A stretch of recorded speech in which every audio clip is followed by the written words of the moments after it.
A Nigerian-born Lebanese, the story of Gilbert Chagoury is one of profound contradictions.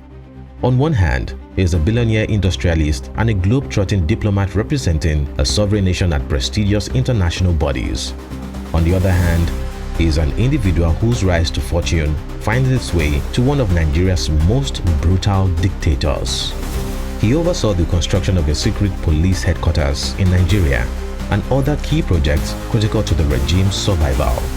For a while, his name was only known to those in power, and his image escaped the public. Under silent covers, he pulled off global-level secret operations, such as helping corrupt politicians ship their money beyond borders and attempting to influence the US government in 2012. Today, he handles Nigeria's largest infrastructural project worth trillions of naira, yet he remains a mystery to the public. Who is Gilbert Chagoury, the most powerful, richest, and controversial foreign indigene in Nigeria? And why are his airport arrivals in the country treated like that of a head of state, despite being restricted and convicted in multiple countries? Gilbert Ramez Chagoury was born in Lagos 1946 to Lebanese immigrant parents under the Nigerian British colonial government. His family belonged to the large Lebanese diaspora community in West Africa, which had been active in trade and small business for decades. Chagoury's early life was marked by a unique bicultural upbringing. After completing his primary and secondary education in Nigeria, he traveled to Lebanon to further his education at the prestigious Notre Dame University. In the 1960s, he returned to Nigeria as a young man, ready to take on the job market with a major in business administration. He sold shoes for a while before joining the sales department of the Nigerian Industrial Development Bank. However, his first real break came at Commercial Nigeria Automobiles, a car company where he led the sales team. There, he rose rapidly through the ranks, becoming first the youngest regional sales manager and later the national sales manager of the company. Gilbert Chagoury grew up at a turning point in Nigeria's history. As a boy, he watched the British pack up and leave, while the brand new nation took its first unsteady steps. The streets buzzed with hope, but also with chaos. Political coups became a norm and leaders rose and fell overnight. Young Chagoury took notice of something most people missed. Whenever a government was thrown into turbulence, businesses and everyday life were not spared. Everything took the shape of whoever was in charge. This whole ordeal dropped a powerful lesson that in order to survive and to thrive, you didn't just need money or ambition. You needed powerful friends. Political access wasn't just an advantage, it was a necessity for an ambitious person like Chagoury. This realization would shape Chagoury's entire career, driving him to build relationships at the very top and turning influence into one of his greatest business tools. In 1971, Gilbert Chagoury, joined by his younger brother Ronald in 1974, founded the Chagoury Group. The company's initial ventures centered on construction and manufacturing. They created the C&C Construction Division, which secured the contract to build the ideal flour mills in Kaduna.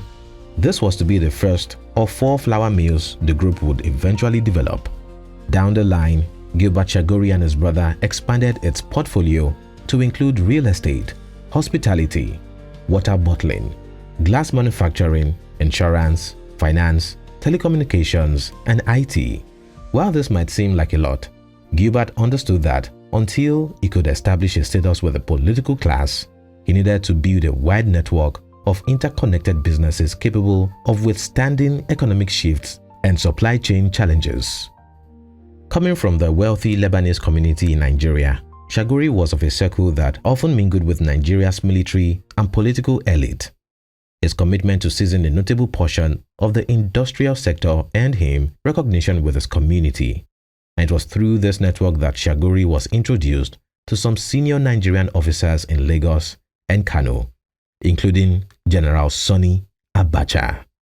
Unsurprisingly, the general's military regime in the 1990s became the most significant turning point in the Chagoury family's path to enormous wealth. But it wasn't just an ordinary meeting that changed their fate. Chagoury, in painstaking effort, earned his spot. The following decisions come into immediate effect. The interim national government is hereby dissolved. The national and state assemblies are also... When Abacha seized power in 1993, after years of coups and transitions, most businessmen kept their distance, unsure of how brutal the regime would be. But Chagoury's experience with the ever-changing leadership in Nigeria taught him a valuable lesson. To the shock of everyone, he went the opposite way and openly aligned himself with General Abacha. At a time when the dictator needed allies to stabilize his grip on power, Chagoury offered unshaken loyalty, business expertise, and right-hand services.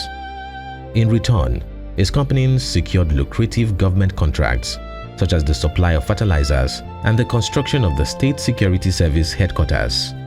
These projects were critical in boosting public confidence and ensuring the regime's security, and by efficiently handling them, despite sanctions from the European Union and the United States, Chagoury proved invaluable to General Abacha.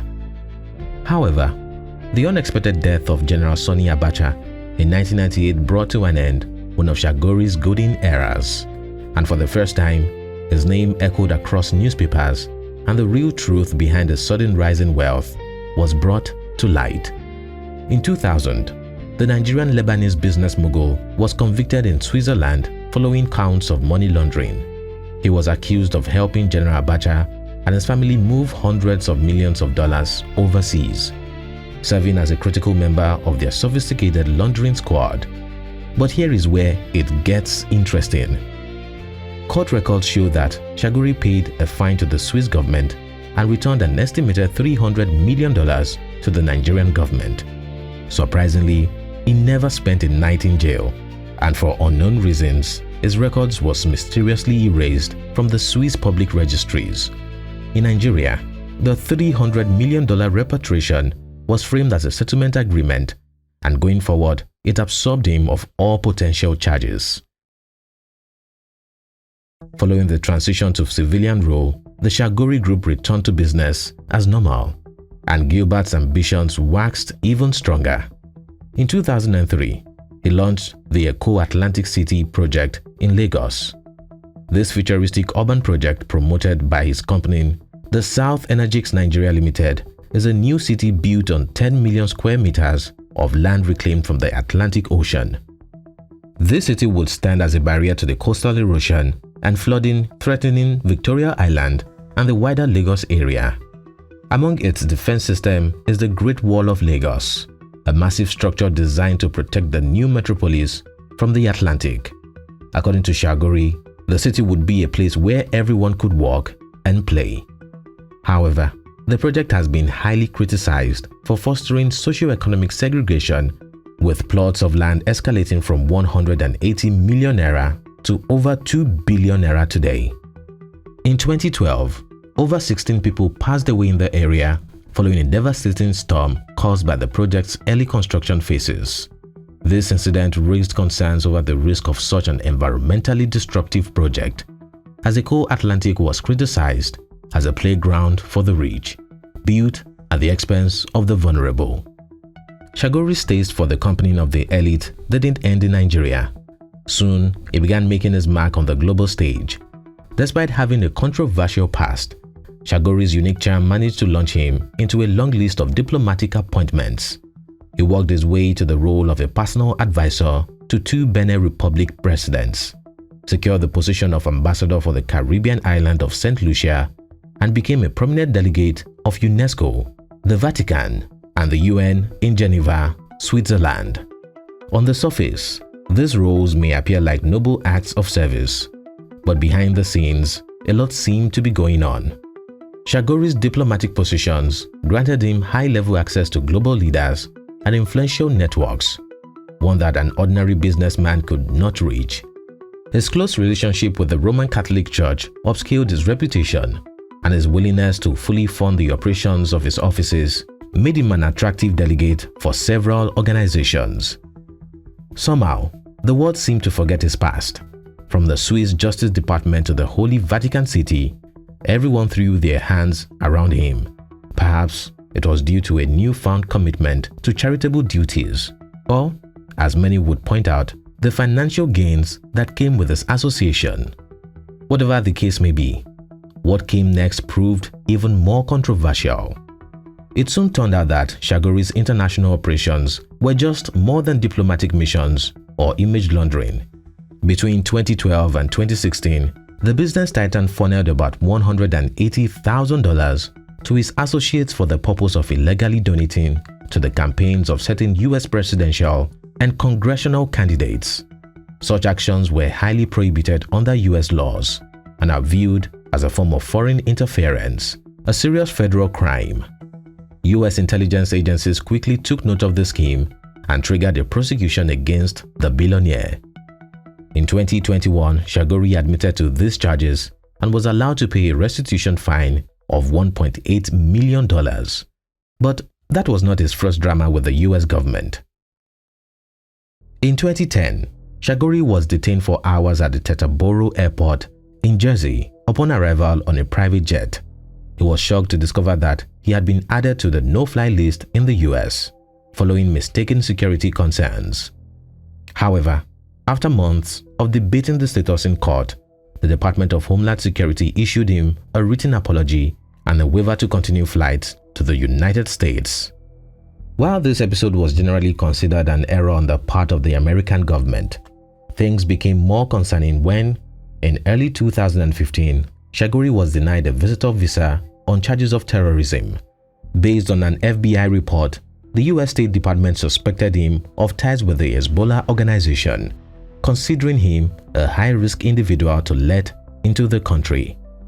Although these charges were later rescinded after Chagoury filed multiple lawsuits, it failed to answer emerging questions or erase growing suspicions. During an interview with journalists, Chagoury insisted that he had no time for the activities he was being accused of, describing himself as just an industrialist devoted to his family. When questioned about his past with the late Sonny Abacha, Chagoury simply admitted that he was no longer in that business. Back in Nigeria, a new business was brewing for Chagoury and his booming empire. In 2024, his company was awarded the largest infrastructural project in national history by President Bola Tinubu.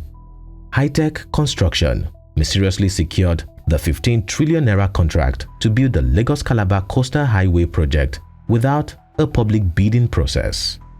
This announcement triggered a nationwide outrage, with many questioning the project's relevance, ridiculous cost, and the decision of awarding it to a single private company. Further scrutiny was drawn to the long-standing relationship between the president himself and Chagoury. Leaked documents revealed that Sheyi Tinubu, the president's son, co-owned an offshore company with Ronald Chagoury Jr., the Chagoury heir. Following this revelation, the outrage grew even louder, and Chagoury's known past with the late Sonny Abacha did little to help the matter. It seemed the tycoon was reliving the 1990s.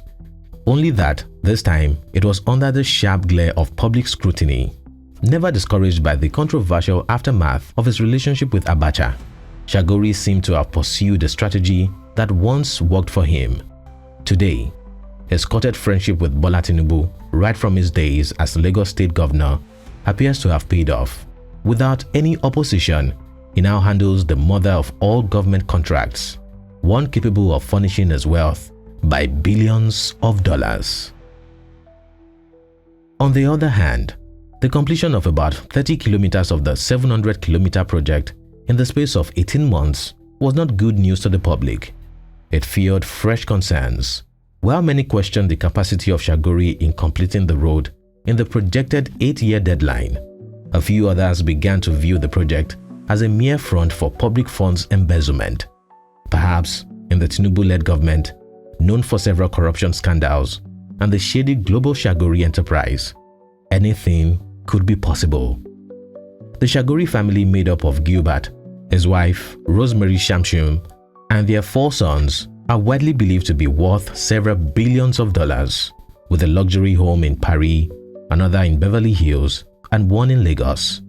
The Nigerian-born Lebanese magnate has established a working base across multiple continents.